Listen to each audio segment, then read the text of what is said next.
नमस्कार मित्रों, मैं हूं विजय त्रिवेदी। देश की राजनीति अचानक तेज हो गई है, गर्म हो गई है, खासतौर से 5 राज्यों के विधानसभा चुनावों के बाद। लगातार एक दूसरे पर हमले भी होते जा रहे हैं, सरकारें बन गई हैं। पश्चिम बंगाल में तृणमूल कांग्रेस पूरी तरह से टूट गई है, क्रम्बल हो गई है, इम्प्लोड हो गई है, व्हाटएवर यू से।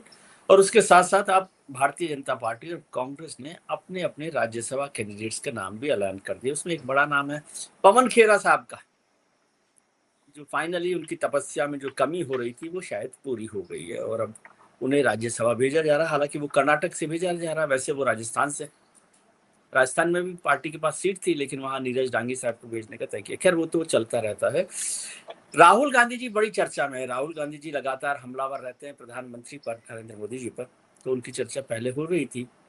पहले चर्चा हुई जब रामचंद्र गुहा साहब जो हिस्टोरियन है, उन्होंने एक आर्टिकल लिखा, उसमें जो बात की गई राहुल जी को लेकर, उससे काफी चर्चा हुई। लेकिन कल राहुल गांधी जी ने कांग्रेस की बैठक में प्रधानमंत्री पर करारा हमला किया और कहा कि वो इमरजेंसी लगाने वाले हैं, देश में इमरजेंसी लगने वाली है।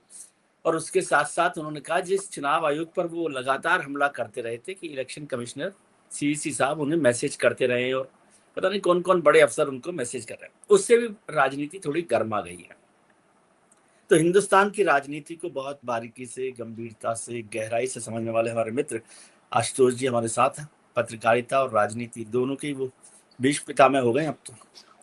सत्य हिंदी फाउंडर एडिटर है। तो कोई चीज ऐसी बची नहीं, कोई कोना बचा नहीं राजनीति और पत्रकारिता का जो आशुतोष जी को पता नहीं। सर प्रणाम, नमस्कार। नमस्कार नमस्कार। देखिए, मैं तो राजनीति और पत्रकारिता का भीष्म पितामह हूँ और आज तो आप तो अभिमन्यु हैं। 16 साल से ऊपर निकल ही नहीं रहे हैं आप, मैं क्या कहूँ मैं इसके लिए। क्या हो रहा है सर, ये क्या करवा रहे हैं इतना ज्यादा? और राहुल जी इतना गुस्से में क्यों रहते हैं? नहीं, मुझे लगता है राहुल गांधी इस वक्त बिल्कुल सही राजनीति कर रहे हैं। मतलब अगर आप राजनीति के लिहाज से देखेंगे तो 2-3 बातें जो उन्होंने कही हैं, थोड़ी सी अटपटी जरूर लग सकती हैं, लेकिन जब आप जंग के मैदान में होते हैं तो उसकी एक रणनीति ये भी होती है कि शत्रु पक्ष में आप कंफ्यूजन क्रिएट करें, और उसके लिए सबसे बेहतर तरीका होता है साइकोलॉजिकल वॉरफेयर। देखिए, मैं कुछ चीजों को तो बहुत गंभीरता के साथ नहीं लेता हूं, लेकिन कुछ चीजों को बड़ी गंभीरता के साथ लेता हूं। एक जिसको गंभीरता के साथ लेता हूं वो ये है कि भाई आर्थिक सुनामी आने वाली। मेरा मानना है कि सुनामी भले ही ना, लेकिन देश इस वक्त एक बड़े आर्थिक संकट के दौर से गुजर रहा है।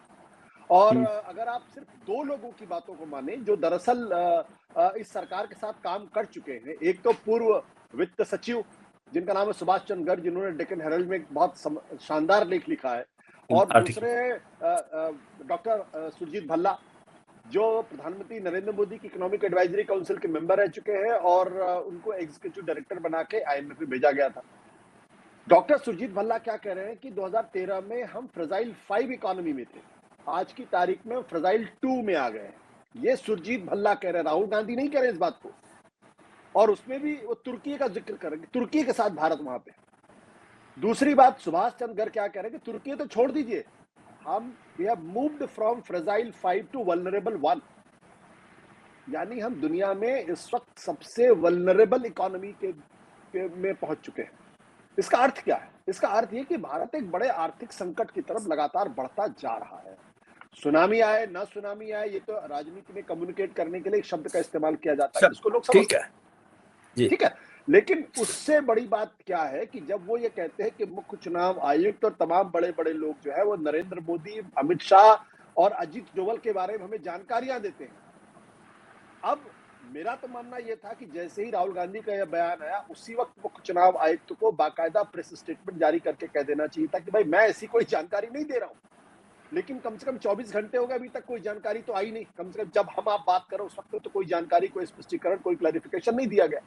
तो मैं क्या मानूं इस बारे में?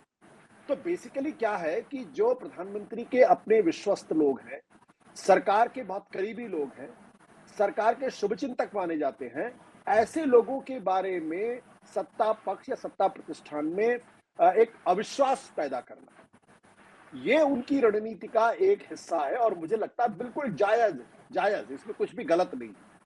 अब ये मुख्य चुनाव आयुक्त इस बात की सफाई दें कि वो प्रधानमंत्री नरेंद्र मोदी शाह डोवल के खिलाफ राहुल गांधी कुछ जानकारी दे रहे हैं या जानकारी नहीं दे रहे। अब वो स्पष्टीकरण भी दे दे तो भी एक संदेह बना रहता है, राजा के मन में हमेशा संदेह रहता है, लेकिन राजा बिना संदेह के काम नहीं करता। और उसके बारे में ये भी कहा जाता है कि जिस पर राजा सबसे ज्यादा भरोसा करता है, उस पर सबसे जिस ज्यादा पर संदेह राजा सबसे ज्यादा भरोसा करता है उस पर भी भरोसा ना करे।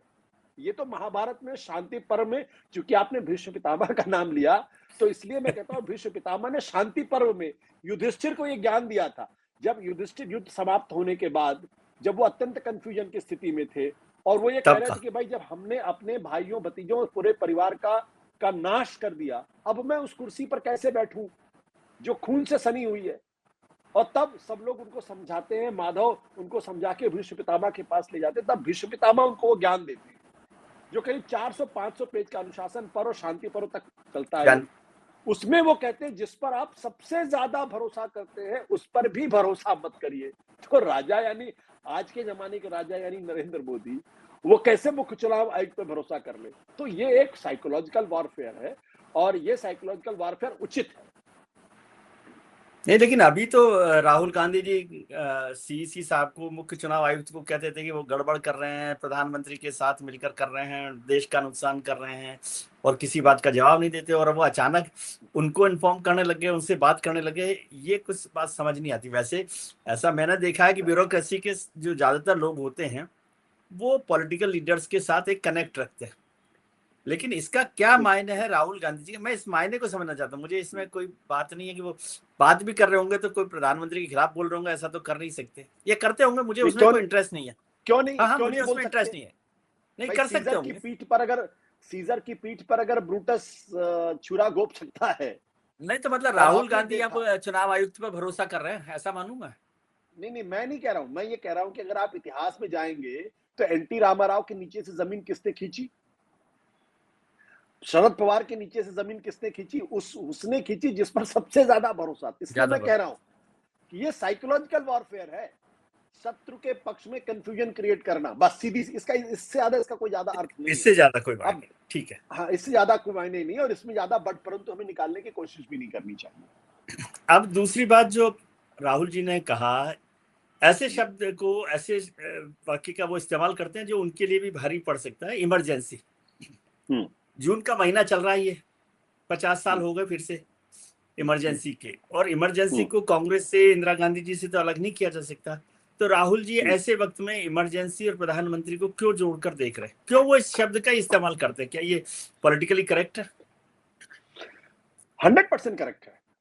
देखिए, अगर आप इस वक्त हिंदुस्तान में कश्मीर से कन्याकुमारी तक अगर आप घूम ले, गुवाहाटी से और मणिपुर तक अगर आप घूम ले, तो कम से कम एक बड़े तबके के अंदर एक मैसेज बिल्कुल जरूर है कि इस वक्त के जो हालात है वो इमरजेंसी से कम नहीं है। और इसके 10 सबूत हर आदमी जो बैठा होगा वो आपको दे देगा, 10 सबूत। तो इसलिए दूसरी बात क्या है कि आज से 50 साल पहले इंदिरा गांधी ने क्या किया, अब उस पर तो चुनाव नहीं होना है कि इंदिरा गांधी ने जो किया उस पर भारत की जनता ने उनको सजा दे दी और वो सत्ता से बेदखल हो गई, यहां तक कि जेल जाने की नौबत भी आ गई उनकी। अब 50 साल के बाद जो वोट पड़ेगा वो दरअसल वोट पड़ेगा प्रधानमंत्री नरेंद्र मोदी के राज्य सत्ता चलाने के कौशल के ऊपर, डिलीवर किया या डिलीवर नहीं किया। और वो दरअसल इस ओर इशारा कर रहे हैं कि आप लोग तो इंदिरा गांधी के बारे में बात करते हैं, मैं तो अभी के बारे में बात कर रहा हूं। हालात इतने खराब हो गए हैं कि इस हालात को विरोध को रोकने के लिए वो कहीं आपातकाल न लगा दे, इमरजेंसी न लगा दे, इतना सा और ये मैसेज हमारे ख्याल से ये मैसेजिंग जरूरी भी है आज की तारीख में। और क्योंकि ये एक फीलिंग इस वक्त लोगों के मन में है, हो सकता है कि जो भारतीय जनता पार्टी के समर्थक हो, जो संघ की विचारधारा के समर्थक हो, जो हिंदुत्व के मानने वाले लोग हो, वो इस बात को ना माने, ठीक है, वो उनका अधिकार है। लेकिन जो भारतीय जनता पार्टी को वोट नहीं करता है या जो प्रधानमंत्री नरेंद्र मोदी को वोट नहीं करता है, कम से कम उसके मन में ये धारणा तो है। इसमें मैं इस बारे में मुझे कोई कंफ्यूजन नहीं है। वो मीडिया की स्थिति को देख लीजिए, तमाम संस्थाओं की स्थिति को देख लीजिए, सरकार की स्थिति देख लीजिए, मंत्रियों की अकाउंटेबिलिटी को लेकर देख लीजिए, सबको मालूम है कि इस वक्त की जो हालात है वो हालात ठीक नहीं है। अगर इमरजेंसी जैसे हालात नहीं तो कम से कम उसके करीब वाले हालात तो जरूर है। ये स्थिति है।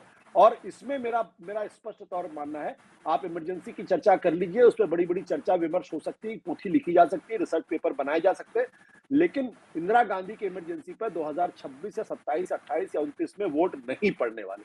वोट इस पर पड़ेंगे कि प्रधानमंत्री नरेंद्र वोट मोदी तो ने नहीं पड़ने अपने वाला, कार्यकाल के। लेकिन हाँ, बीजेपी हाँ। ने तर्क दिया कि जो प्रधानमंत्री स्टेट इमरजेंसी भी नहीं लगाते, यानी आर्टिकल 356 का यूज भी अपने 12 साल में उस तरह से नहीं किया।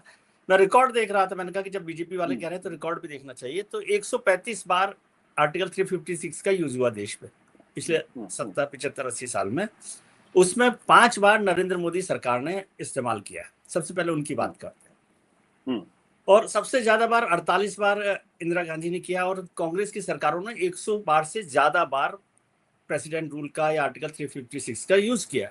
तो जो सरकार स्टेट इमरजेंसी भी नहीं लगा रही हो, बहुत से लोगों ने कहा कि पश्चिम बंगाल में लगा सकते थे प्रधानमंत्री, लेकिन नहीं लगाया, तो ये गले नहीं उतरेगी ना बात लोगों को भी। ऐसा कहना है बीजेपी का।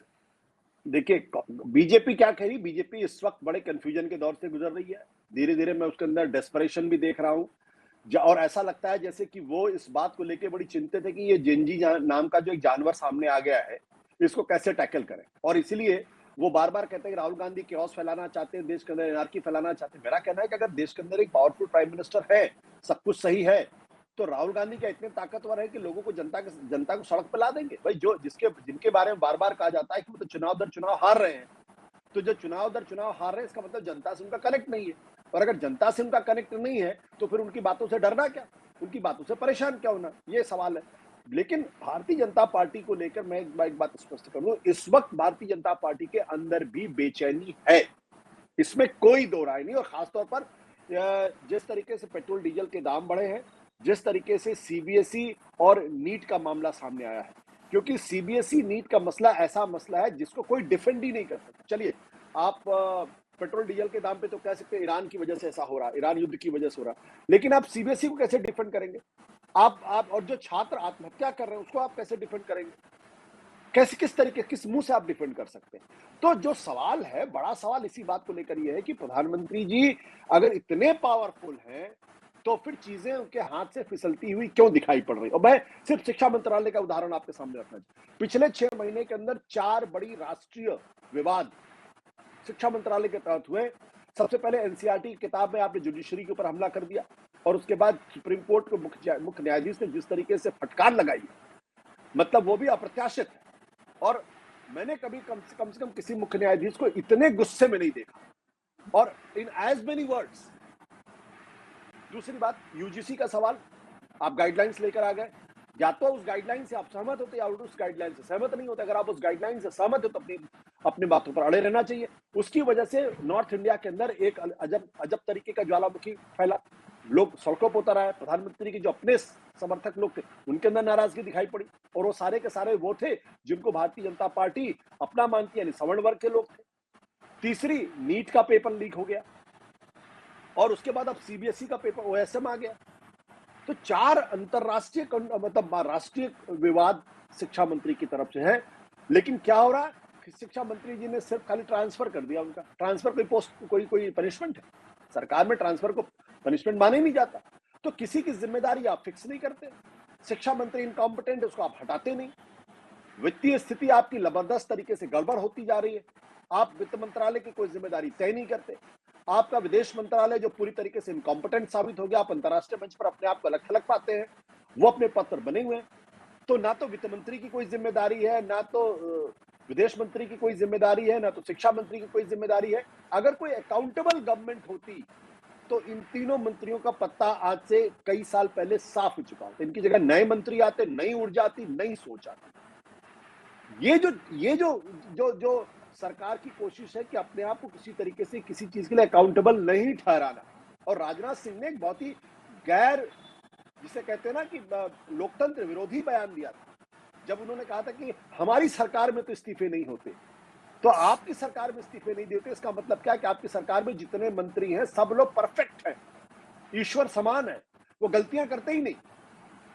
तो इस तरीके का बयान और इस तरीके का एरोगेंस जिस सरकार के अंदर होगा तो गलतियां भी होंगी, लोगों में उसको नाराजगी भी होगी, और उसका गुस्सा दिखाई भी पड़ेगा। और आज उसका गुस्सा सड़कों पर दिखाई पड़ रहा। 17 साल का एक बच्चा 500 टेंडर की स्टडी करके वो सरकार को बता रहा है कि इसमें इतनी गलतियां हैं। तो आप सोचिए, 17 साल का एक बच्चा, 16 साल का एक बच्चा ये कह रहा है कि भाई हमारे पेपर में ये प्रॉब्लम आ गई। उसको आप कह रहे हो पाकिस्तान प्रेरित है, वो पाकिस्तान के द्वारा प्रायोजित है।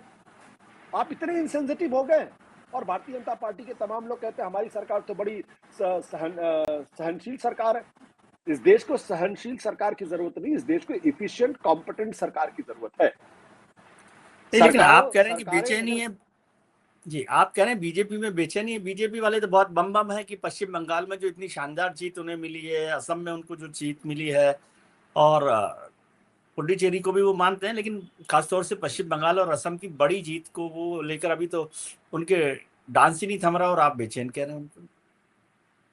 ममता बनर्जी के अंदर भी बड़ी शांति थी। तृणमूल कांग्रेस आपने देखा था ना, 4 मई के पहले बड़ी शांति थी। 200 सीटें लाने की उनको उम्मीद थी। पार्टी कब नीचे पैर के नीचे से निकल जाती पता नहीं चलता। और ज्यादा दूर मत जाइए विजय जी, भाई कम से कम जो एक वो है ना कि कॉर्पोरेट जो संघ कॉर्पोरेशन जो है, उसके चेयरमैन साहब हैं जिनका नाम है मोहन भागवत। उन्होंने कहा विश्व गुरु बनने की सबसे आदर्श स्थिति यही थी, लेकिन हमारी तैयारी नहीं हुई। किस पर हमला कर रहे हैं वो? विश्व गुरु का नारा सबसे पहले किसने दिया? प्रधानमंत्री नरेंद्र मोदी ने दिया। किसको इस देश को विश्व गुरु बनाने की जिम्मेदारी थी? प्रधानमंत्री नरेंद्र मोदी की थी।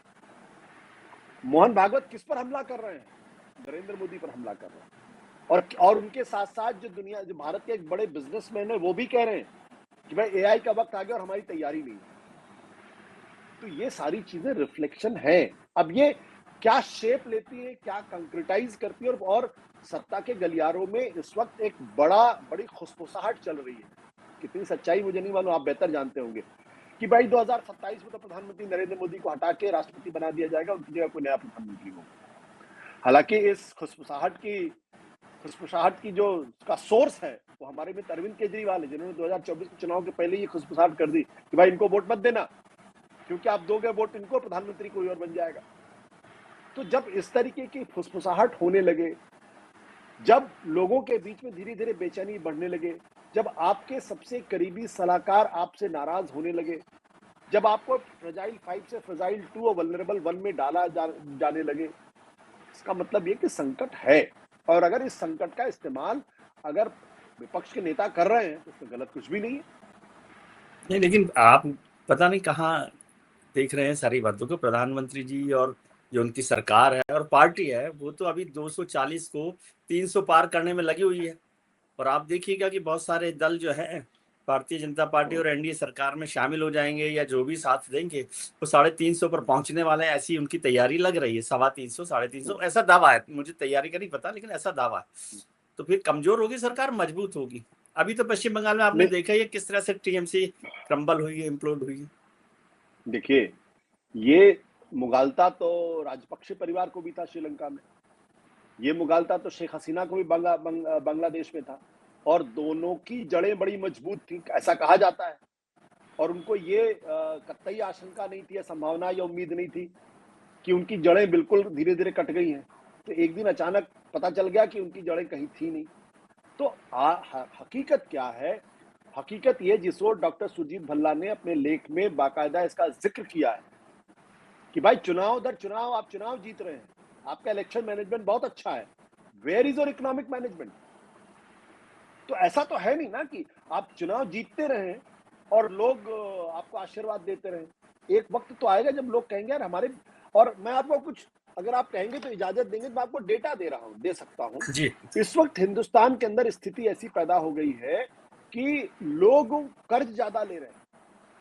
कम से कम 53% ऐसे लोग हैं, बल्कि और ज्यादा। एक मिनट जरा, मैं अपना, जहां तक मुझे याद आ रहा है कि 128% लोग वो हैं जो सोना गिरवी रख के कर्ज ले रहे हैं। ये जो है वो 128% ग्रोथ हुई है उसमें। 43% वो लोग हैं जो क्रेडिट कार्ड के डिफॉल्टर हो रहे हैं, मतलब 83% नहीं, 43% की ग्रोथ है। यानी इस गति जितने से लोग डिफॉल्टर हो रहे। इसका मतलब ये नहीं कि सारे क्रेडिट होल्डर्स में से, क्रेडिट कार्ड होल्डर्स में 43, ऐसा नहीं, ग्रोथ हाँ, में दिखा रहा, 43% की ग्रोथ है। 53% वो लोग हैं जो लगातार जो है बैंकों से क्रेडिट ले रहे हैं। तो मतलब 43% की ग्रोथ क्रेडिट कार्ड डिफॉल्टर्स में है। गोल्ड से रख के गिरवी का क्रेडिट रख लेने कर वालों पैसा लो। की, रखने वालों में 123% की ग्रोथ है। 53% की ग्रोथ उनमें है जो दरअसल बैंक से कर्ज ले रहे हैं। अब ये सारे जो आंकड़े हैं ये क्या बता रहे हैं भाई? अगर लोगों की आय बढ़ रही है तो लोगों को सोना गिरवी रखने की जरूरत नहीं है बैंक में, या अपने क्रेडिट कार्ड में डिफॉल्ट होने की जरूरत नहीं है, या लोगों को लगातार बैंक से कर्ज लेने की जरूरत नहीं है। और आपको याद होगा आज से 2 साल 2.5 साल पहले की बात है, इंडिया टुडे ने एक सर्वे किया था जिसमें 65% लोगों ने कहा था उनकी आय नहीं बढ़ रही है। और जो खर्चे बढ़ एग्रेरियन रहे इकोनॉमिस्ट है, हाँ, एग्रेरियन इकोनॉमिस्ट है, उनका यह कहना है कि भारत के इतिहास में पहली बार ऐसा हुआ है जब 10 साल एक पूरे एक दशक में हमारे किसानों की आय में कोई बढ़ोतरी नहीं हुई। और ऐसे वक्त में आप नरेगा जैसी स्कीम को आप खत्म कर देते हैं और उसकी जगह एक ऐसी स्कीम लेकर आते हैं जिस पर लोगों को गहरे संदेह है। क्योंकि नरेगा में लोगों को क्या था? राइट टू एम्प्लॉयमेंट था। कोई भी आदमी जिसके पास रोजगार नहीं, गांव में जाके वो कुछ दिनों के लिए काम मांग सकता था। आज आपने तय कर दिया कि इन समय में आप रोजगार नहीं मांग सकते। हम तय करेंगे किस इलाके में ये स्कीम लागू, किसी स्कीम नहीं लागू होगी। जो राज्यों के पास जो रेवेन्यू था उसमें भी आपने उनका शेयर बढ़ा दिया है। और राज्यों की हालत आप देख रहे हैं, सब बैंक्रप्सी के कगार पर। अभी आज ही केरला ने व्हाइट पेपर रिलीज किया है जिसमें 5 लाख करोड़ का कर्जा उनके ऊपर है। महाराष्ट्र के ऊपर 7 लाख करोड़ का कर्जा है। कर्जे लगातार बढ़ते जा रहे हैं। और जो आपने कल्याणकारी स्कीम्स जो महिलाओं के लिए घोषित की थी, जो जिन राज्य सरकारों ने, अब वो उनकी सांसें ऊपर नीचे हो रही क्योंकि दे नहीं पा रहे। तो अलग परिभाषा की जा रही है और उस परिभाषा के हिसाब से बड़ी संख्या में महिलाओं को जो उसमें कम से थी। बाहर किया जा रहा है। हाँ, तो ये सब क्या बताता है? ये इस ओर इशारा कर रहा है कि स्थितियां अच्छी नहीं। हाँ, अगर आप प्रोपेगेंडा के जरिए, प्रचार के जरिए, लोगों को मीडिया के जरिए आप गुमराह कर सकते हैं तो गुमराह करते रहिए, लेकिन कब तक आप गुमराह करेंगे? एक ना एक दिन तो फूटेगा। और आज की तारीख में अगर आप प्रधानमंत्री जी के शुभचिंतक हैं तो बुनियादी चीज ये होनी चाहिए कि प्रधानमंत्री जी को संकट का से रूबरू होना चाहिए। अपने वित्त मंत्री को, अपने शिक्षा मंत्री को और अपने विदेश मंत्री को फौरन बदलना चाहिए। उनकी जगह कॉम्पिटेंट लोगों को लाना चाहिए, या ऐसे लोगों को लाना चाहिए जो कम से कम फ्रेश आइडियाज के साथ। मैं ये नहीं कहता हूँ ये सब इनकॉम्पिटेंट लोग हैं, बट फ्रेश आइडियाज इनके साथ। जब एक ही तरीके के मंत्री एक ही मंत्रालय में लंबे समय तक काम करते हैं तो फ्रेश आइडियाज आने बंद हो जाते हैं। और ये सब वो लोग हैं जिनकी उम्र 65-70 के आसपास है, इनसे कम तो उम्र नहीं है। आज हम जेनजी के जमाने में अगर हैं, जहां पे आर्टिफिशियल इंटेलिजेंस पिछले 5 साल पहले जिसके बारे में लोग सुनते नहीं थे, आज वो पूरी दुनिया में टेक्नोलॉजिकल क्रांति कर रहा है। तो you need youngsters, young blood, fresh ideas, लेकिन वो है नहीं कहीं। और आप उन्हीं लोगों पे भरोसा कर रहे हैं और अपनी जिद में चल रहे हैं। तो प्रधानमंत्री जी के लिए ये अच्छी स्थिति है नहीं। चुनाव जीतना और भारत की आर्थिक स्थिति को बेहतर करना दो अलग अलग चीजें। नहीं, लेकिन चलो प्रधानमंत्री जी की बात होगी, अब राहुल जी की बात करते हैं। राहुल जी ने जहां से हमने शुरू किया था, एक बड़े इतिहासकार हैं रामचंद्र गुहा साहब, जिन्होंने गांधी पर, नेहरू पर, हिंदुस्तान पर, क्रिकेट पर बहुत कुछ लिखा। उन्होंने एक आर्टिकल अभी लिखा राहुल जी को लेकर खास तौर से, उसमें वैसे मोदी जी का भी जिक्र किया गया है। तो उससे जो कांग्रेस में जो लोग हैं और जो राहुल गांधी जी को समर्थक माने जाते हैं वो बड़े नाराज हैं। क्या आपको भी ऐसा लगता है? आपने तो पढ़ा होगा रामचंद्र गुहा को, आप जानते हैं। देखिए, रामचंद्र गुहा एक सम्मानित इतिहासकार है, लेकिन मैं उनको इतिहासकार कम, और ये मैं आज की राय नहीं, लोग कहेंगे कि आज इस लेख के बाद मेरी राय बदल गई, ऐसा बिल्कुल। मैं उनको हिस्टोरियन नहीं मानता, मैं इनको हिस्ट्री क्रॉनिकलर मानता हूँ। जो कमेंटेटर तो मान सकते उन्होंने हैं आप उनको, करंट पॉलिटिक्स का हाँ, कमेंटेटर तो मान सकते हैं। आप अगर कोई मुझे इतिहासकार मान ले तो मैं हंसूंगा, क्योंकि मैं इतिहासकार नहीं, मैंने किताबें लिखी है, जी। मैंने इतिहास पढ़ा है, लेकिन मैं हिस्टोरियन नहीं। तो रामचंद्र गुहा हिस्टोरियन नहीं, वो क्रॉनिकलर्स ऑफ हिस्ट्री हैं, ये मान के चलिए। दूसरी बात, मैंने उनकी कई किताबें भी पढ़ी है, मैं उनका सम्मान करता हूं, मुझे उसमें कोई दो राय नहीं, लेकिन मुझे उनकी विचारों से डिफर होने का पूरा अधिकार है। एक तो यह है कि आज की तारीख में अगर कोई एक नेता है जो प्रधानमंत्री नरेंद्र मोदी को खुली चुनौती दे रहा है तो वो सिर्फ राहुल गांधी, दूसरा कोई नहीं। और अगर कोई भी आदमी ये कहता है कि कांग्रेस पार्टी बिना नेहरू गांधी परिवार के जिंदा रह सकती है, चल सकती है, तो वो उसकी समझ पर मुझे हंसना चाहिए। हमें ये फैक्ट एक्सेप्ट करना चाहिए कि भारत के अंदर अगर लोकतंत्र जिंदा है तो 70% जो लोकतंत्र जिंदा है वो डायनेस्टी की वजह से जिंदा है। अगर ये डायनेस्टी पॉलिटिक्स नहीं होती तो भारत के अंदर भी कैओस होता है, एनार्की होती है, भारत के अंदर लोकतंत्र नहीं होता। अगर आप कहिए तो कश्मीर से सर कन्याकुमारी तक मैं गिना सकता हूं। आपको बहुत सारे लोग ट्रोल करेंगे। पूरा देश तो इस करने समय दीजिए। डायनेस्टी के खिलाफ चल रहा है और आप ना ना डायनेस्टी को ना ना सपोर्ट कर रहे हैं। ना ना ना ना ना ना डिनेस्टी के खिलाफ चल रहा हो तो शेख अब्दुल्ला, फारूक अब्दुल्ला और उमर अब्दुल्ला चला रहे ना भाई। तीन तीन है, बाला साहब ठाकरे, उद्धव ठाकरे चल रही है ना, मुलायम सिंह यादव और अखिलेश यादव, लालू यादव, तेजस्वी यादव, ममता बनर्जी के बाद अभिषेक बनर्जी भाई, करुणानिधि के बाद एमके स्टालिन के बाद दयानिधि, क्या नाम है उनका, स्टालिन, है ना, उदयनिधि स्टालिन। शरद पवार, फिर अजीत पवार, फिर सुप्रिया सुले, है कि नहीं है? मैं और आप उधर देख लीजिए, अभी तो हाल का मामला है, जनता दल यूनाइटेड को अगर सर्वाइव करना है तो निशांत के अलावा निशांत के अलावा कोई वो नहीं है। निशांत 40 साल जिनका राजनीतिक टीआरएस, जो 70 साल की उम्र है, उनको भी लगता है कि निशांत जी आ जाएंगे तो हमारी पार्टी चल जाएगी। ये है तो डेमोक्रेसी हिंदुस्तान के अंदर डायनेस्टी पॉलिटिक्स की उपज एक तरीके से मान ली। ऐसा कैसे हो सकता है कि मोतीलाल नेहरू, फिर जवाहरलाल नेहरू, फिर इंदिरा गांधी के बाद फिर राजीव गांधी के बाद सोनिया गांधी के बाद राहुल गांधी, फिर प्रियंका गांधी, ऐसा कैसे हो सकता है? विजया राजे सिंधिया, जीवाजी राव सिंधिया, माधवराव सिंधिया, यशोधरा राजे सिंधिया, विजया राजे सिंधिया और ज्योतिरादित्य सिंधिया और एक 25-26 साल के लड़के हैं, मध्य प्रदेश क्रिकेट के चैंपियन हो गए वो। Where is not dynasty? तो मैं तो बहुत इस बारे में कॉन्फिडेंट हूं कि हमारे यहाँ लोकतंत्र अगर जिंदा है तो 70% लोकतंत्र डायनेस्टी की वजह से जिंदा है। अगर डायनेस्टी नहीं होती तो भारत, तो बीजेपी में तो 70% डायनेस्टी नहीं है, 30% मैं उस पर क्रेडिट दे देता हूँ, लेकिन नहीं इसी और वो सबसे बड़ी पार्टी है देश की।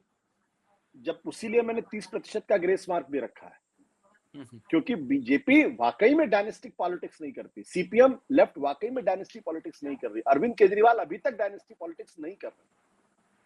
लेकिन बीजेपी के अंदर बड़े बड़े लोग हैं जो डायनेस्टी पॉलिटिक्स की उपज है। ज्योतिरादित्य सिंधिया का क्या कंट्रीब्यूशन है, जितिन का क्या कंट्रीब्यूशन है, आप मुझे बताइए। आरपीएन सिंह का क्या कंट्रीब्यूशन है? क्या उन्होंने ऐसे सुरखाब के पर थे कि उनको राज्यसभा और कैबिनेट मिनिस्ट्री, ज्योतिरादित्य सिंधिया ने कौन सा काम किया जिसकी वजह से उनको कैबिनेट मिनिस्ट्री मिलनी चाहिए? क्या आप ज्योतिरादित्य सिंधिया से कम कॉम्पिटेंट हैं? भाई ज्योतिरादित्य सिंधिया भी तो अपना चुनाव हार चुके हैं गुना से और ग्वालियर से, सिर्फ इसलिए क्योंकि उनके नाम के आगे सिंधिया शब्द लगा हुआ। तो मैं उस डिबेट में नहीं जा रहा हूं आज। लेकिन तो गुहा साहब ने क्यों लिखा ऐसा? इसीलिए मैं उस पर अब गुहा साहब ने लिखा तो गुहा साहब इस सवाल का जवाब देंगे कि मतलब आपको समझ आ रहा होगा। मैं कोई अकाउंटेबिलिटी पर बात नहीं कर रहा मैं, क्योंकि मैं उनको कमेंटेटर के, देखिए ये डिबेट पे हम नहीं जा सकते कि वो इतिहासकार है, और राहुल गांधी को इतिहास का हिस्सा नहीं है कि जो गुहा साहब ने लिखा है वो राहुल गांधी आज के इतिहास के हिस्से तो है राहुल गांधी। हाँ, आज के हिस्से है, तो वो पॉलिटिकल कमेंटेटर के तौर पे भी यदि गुहा साहब को हम पढ़ें, और आप भी पॉलिटिकल कमेंटेटर हैं, तो उस हिसाब से समझिए। क्योंकि ये बहस मुझे बेमायने लगती है कि रामचंद्र गुहा इतिहासकार है या नहीं है। वो जो लिखा है वो इतिहास का हिस्सा भी नहीं है। नहीं, मैं आज की बात नहीं, मैंने तो इस पर ट्वीट भी किया उनको लेके आओ। अगर मुझसे नाराज होते तो मुझे उससे कोई फर्क नहीं पड़ता, क्योंकि मुझे उनको मुझे जज करने का अधिकार है, मुझे उनको जज करने का अधिकार है। और मैं मानता हूं कि मैंने I have earned enough in my public life कि I could comment on it. खैर छोड़िए, उस डिबेट में नहीं पड़ते। देखिए, दो चीजें हो सकती है। मेरा बहुत स्पष्ट तौर पर मानना है कि भारत के अंदर जिस तरीके का प्रोपेगेंडा संघ परिवार करता है, और अब चूंकि सत्ता उनके पास है और एब्सोल्यूट सत्ता उनके पास है, आज की तारीख में केंद्र में तीसरी बार की उनकी सरकार है, 22 राज्यों में एनडीए की सरकार है, 14 राज्यों के अंदर बीजेपी की सरकार है, 76% वो गवर्न पॉपुलेशन। तो जिस लेवल का प्रोपेगेंडा वो करते हैं, उसमें हमारे बहुत सारे जो मित्र लोग हैं, जो लिबरल हैं, जो अपने आप को लिबरल लेफ्ट कहते हैं, वो भी वही भाषा बोलते हैं जो सरकार चाहती है। और ये मैं बहुत जिम्मेदारी के साथ इस बात को कहता हूं। दूसरी बात, आप कह रहे हैं सरकार की भाषा बोल रहे हैं रामचंद्र गुहा? वो बिल्कुल अनकॉन्शियसली, सबकॉन्शियसली वो वही भाषा बोलते हैं। ये नहीं जानबूझ के, वही भाषा बोलते हैं जो सरकार उनसे भाषा बुलवाना चाहती है, और वो बोलते हैं वो भाषा। ये मैं बहुत जिम्मेदारी के साथ इस बात, और जब भी मैं ये बात कहता हूं, मेरे बहुत सारे मित्र लोग नाराज होते हैं। क्योंकि ये प्रोपेगेंडा इतना कारगर है, इतना इफेक्टिव है कि लगातार आपके माइंड को ब्रेन वॉश करता रहता है और आप चाहे अनचाहे, गाहे बगाहे आप वही बोलने लगते हैं जो सरकार आपसे चाहती है, और यही प्रोपेगेंडा का इस्तेमाल है। और कोई मैं नई बात नहीं कह रहा हूं, आज जब कम्युनिस्ट कंट्रीज होती तो वहां भी इसी तरीके का प्रोपेगेंडा चलता था, लोग उसी तरीके की भाषा बोलते थे, और खासतौर पर तब जबकि मीडिया पूरी तरीके से कैप्टिव। तो एक तो ये कारण हो सकता है, दूसरा कुछ और भी कारण हो सकता है, उनकी अपनी उनका अपना इंडिपेंडेंट एनालिसिस भी हो सकता है। अगर एनालिसिस है तो मुझे उसमें कोई दिक्कत नहीं, लेकिन अगर नहीं तो प्रोपेगेंडा कोई के दबाव राहुल में गांधी के खिलाफ बोल दे, उसमें 3 शब्दों का जो उन्होंने इस्तेमाल किया, नॉन सीरियस तरीके से राहुल गांधी काम करता है, गंभीर है, करिकुलम विटर की बात की, ग्रेशियस होने की बात की, ग्रेविटी की बात की, ग्रेविटाज की बात की, तो इन तीनों शब्दों में आपको राहुल गांधी को लेकर गुहा से आपत्ति है? नहीं, अगर आज की तारीख में कोई कहता है Rahul Gandhi non serious politician थे तो मुझे उस पर हंसना चाहिए, बस, कुछ नहीं। मैं रामचंद्र गुहा का सम्मान करता हूं, इसलिए कुछ नहीं बोलूंगा, लेकिन मुझे उनके उस सर्शन पर हंसी आती। करिकुलम वाइटी में कुछ नहीं है, तो रामचंद्र गुहा के करिकुलम वाइटी में क्या है, जरा पूछूं मैं उनसे सवाल। नहीं, ये कौन सा गुहा पर ताजमहल सवाल उन्होंने खड़ा बनाया? करने की बात नहीं, नो बात नो नो यह है नो कि नहीं राहुल नहीं गांधी मैं पर बात। वो जो टिप्पणी कर रहे हैं, आप बहुत पर्सनलाइज्ड होकर टिप्पणी कर रहे हैं। नरेंद्र मोदी के करिकुलम वाइटी में क्या, पूछिए जरा मुझसे, आप किस बारे में बात कर रहे हैं? आप भी तो चल इसी रहा है भाषा में ये। बात कर रहे हैं ना भाई। एक आदमी जो 4 बार का मेंबर ऑफ पार्लियामेंट है, बल्कि ज्यादा का मेंबर ऑफ पार्लियामेंट है, ज्यादा बार हो गए, वो और वो 2004 से चल। लीडर ऑफ अपोजिशन है, आप कहते हैं उसे करिकुलम वाइटी में कुछ नहीं है? तो अटल बिहारी वाजपेयी के करिकुलम वाइटी में भी कुछ नहीं था, लाल कृष्ण आडवाणी के करिकुलम वाइटी में भी कुछ नहीं था, तो लगातार चुनाव हारे, तो 1952 के बाद से नहीं तो लगातार चुनाव इसमें हारते रहे। इतनी नाराज होने की क्या बात है? आप मोदी पर, सवाल आप नाराज मतलब होने का नहीं है। जो ज्यादातर लोग नहीं मोदी नहीं पर रोज आपत्ति करते हैं, सवाल खड़े करते हैं, गुहा नहीं साहब ने ऐसा लिख दिया तो उस पर सब लोग हमलावर हो गए, मुझे इस पर हैरानी है। ना ना ना ना ना ना ना ना ना ना, ये सवाल हमलावर होने का नहीं है, ये डेमोक्रेसी के अंदर कॉन्वर्सेशन का है। मैं जो बात कर रहा हूँ, मैं नाराजगी से नहीं बात कर रहा हूँ। डेमोक्रेसी में विमर्श तो चलते रहना चाहिए भाई। अगर leader of opposition Rahul Gandhi हैं तो वो अच्छे हैं या बुरे हैं, इस पर चर्चा तो होनी चाहिए।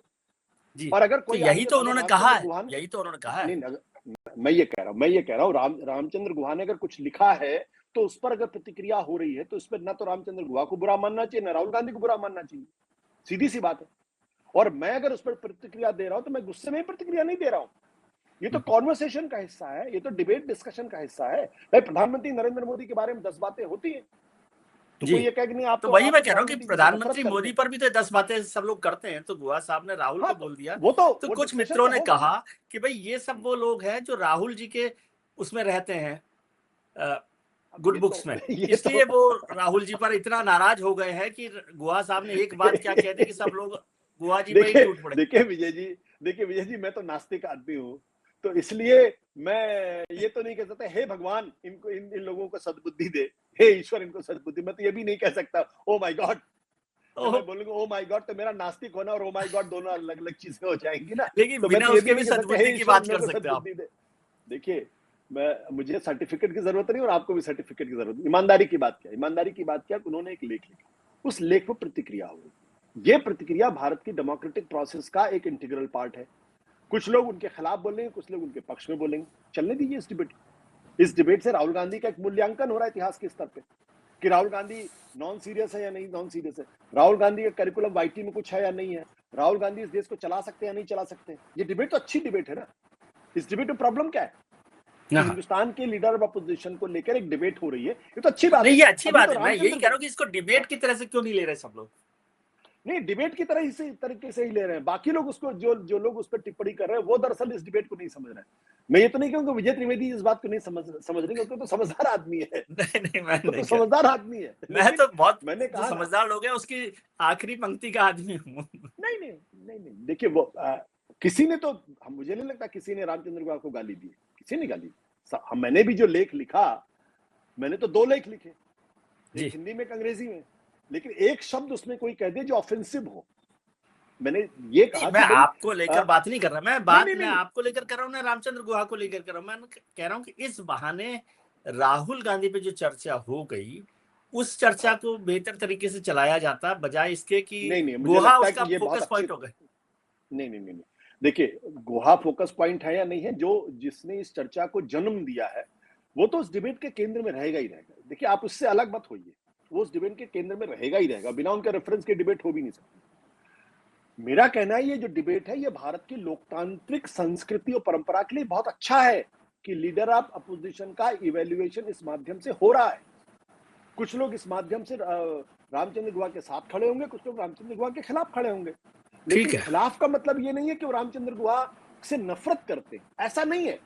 ये डिबेट है और डिबेट होगी और डिबेट होनी भी चाहिए। और हमारे यहाँ तो भाई शंकराचार्य जब मंडन मिश्र से जाकर शास्त्रार्थ करने लगे तो कोई बोले यार ये तो शंकराचार्य से नफरत कर रहे, ये नफरत थोड़ी कर रहे थे, ये तो वार्तालाप का हिस्सा है। और मैंने कहा कॉन्वर्सेशन तो डेमोक्रेसी में होनी चाहिए।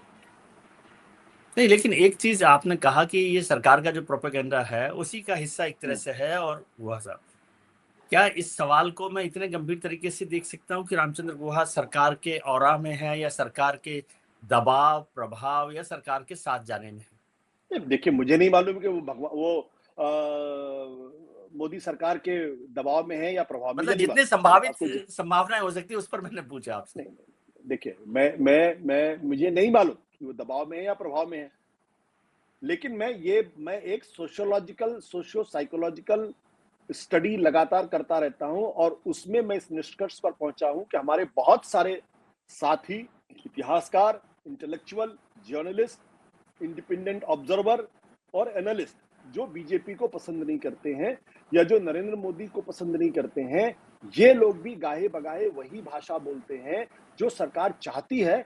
क्यों?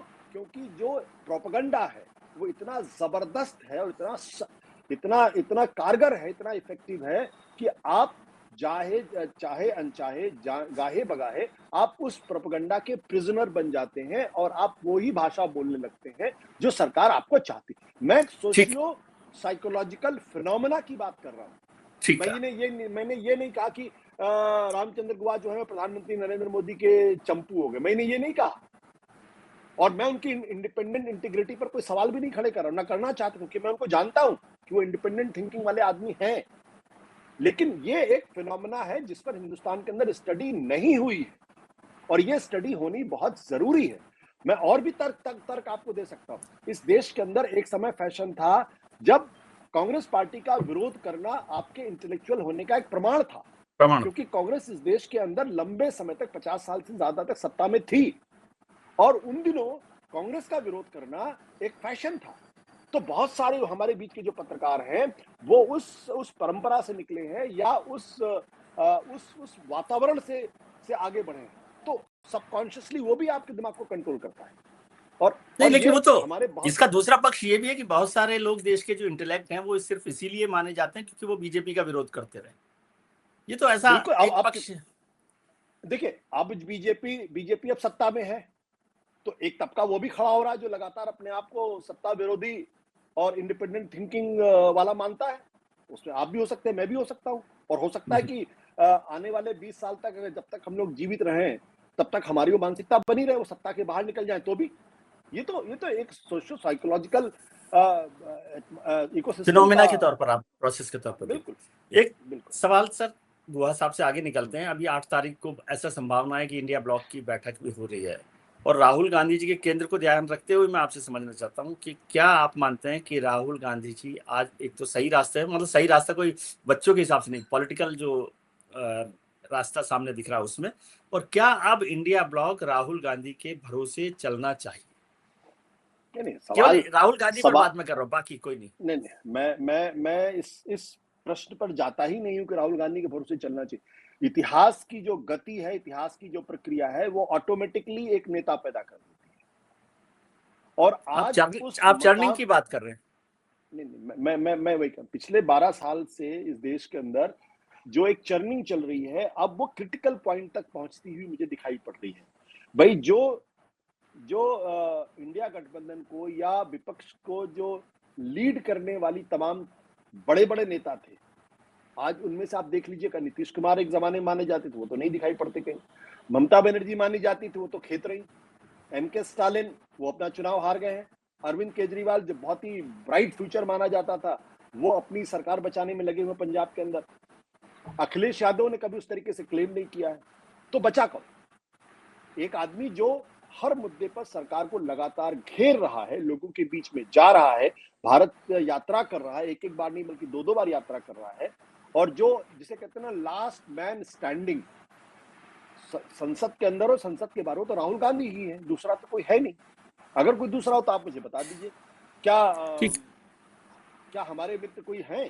क्या आज की मुलायम सिंह यादव तो जीवित नहीं है, लालू प्रसाद यादव का स्वास्थ्य ठीक नहीं है, शरद पवार की उम्र हो चुकी है, उद्धव ठाकरे बहुत घायल अवस्था में पड़े हुए हैं, ममता बनर्जी घायल अवस्था में पड़ी हुई है, तो कौन है? राहुल तो गांधी आपने दिखाई भीष्म पड़ते हैं। पितामह और महाभारत के शांति पर्व से बात शुरू की, तो क्या इसको ऐसे मानो जो आपने चर्निंग कही, चर्निंग को यदि हिंदुत्व की स्टाइल में मतलब समझा जाए समुद्र तो जो मंथन। विपक्ष का समुद्र मंथन है उसके अमृत राहुल गांधी हैं। नहीं, ये तो अभी तय होना बाकी है। अभी ये हो रहा है कि उस समुद्र मंथन से कुछ द्रव निकला है। अब वो द्रव अमृत है या विष है, ये तो इतिहास बताएगा, मैं नहीं बता सकता उसको। राहुल गांधी क्या विपक्ष को लीड कर पाएंगे, ये तो इतिहास तय करेगा। क्या नहीं, राहुल लेकिन गांधी ये तो समझते हैं आप कि वो ही लीड कर सकते हैं, अभी कोई और नया कोई दूसरा चेहरा नहीं दिख रहा आज की तारीख की मैंने तो बात कहा ना करते कि हैं। मैंने तो कहा आपसे कि आज की तारीख में राहुल गांधी के अलावा दूसरा कोई विकल्प है ही नहीं। मैं कोई तो आपसे दूसरा कह रहा हूं जी, कोई विकल्प नहीं। मैं बाकी लोगों को मैंने जिक्र किया, बाकी तो लेकिन कल तमिलनाडु समय की तो बदलता रहता है, बहुत सारी चीजें बदल। देखिए जी कल तमिलनाडु की तरीके से कौन विजय को गंभीरता के साथ ले रहा था नतीजे आने के पहले? किसी ने लिया था? जी। अरे 20% की पार्टी होगी ज्यादा से ज्यादा। एमके स्टालिन इतने बड़े नेता थे, कहां है आज एमके स्टालिन? आज विजय मुख्यमंत्री है।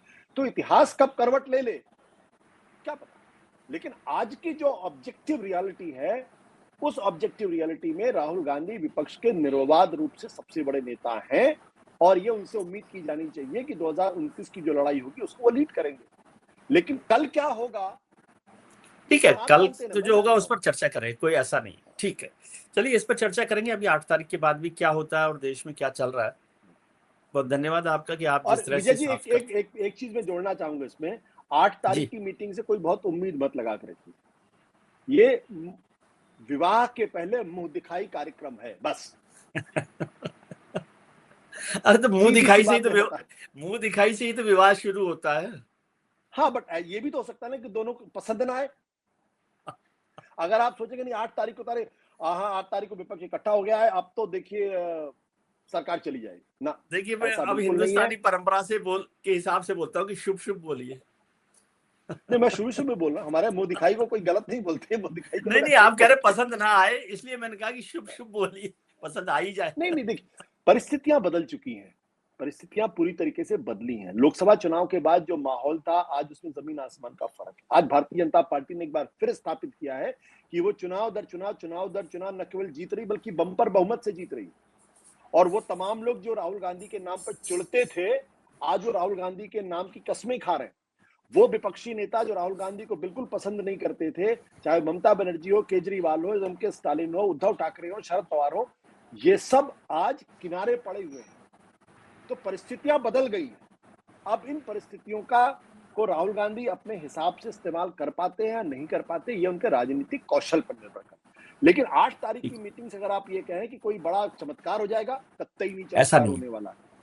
बिल्कुल। चलिए देखते हैं। बहुत बहुत धन्यवाद, बहुत शुक्रिया कि आपने वक्त निकाला और हमें समझाया। यही फायदा होता है भीष्म पितामह होने का, भले ही वो नाराज होते हैं, लेकिन वो मैं उनके अनुभव से और समझ से कह रहा हूँ।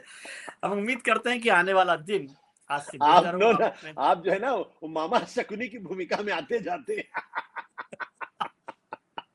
चलिए आप धीरे धीरे चिकोटी काटते रहिए, दुर्योधन को उकसाते रहिए। आप अपने मित्रों, परिजनों, रिश्तेदारों के साथ खुश रहिए, मस्त रहिए, व्यस्त रहिए, स्वस्थ रहिए और विजय जी से त्रस्त रहिए। Thank you.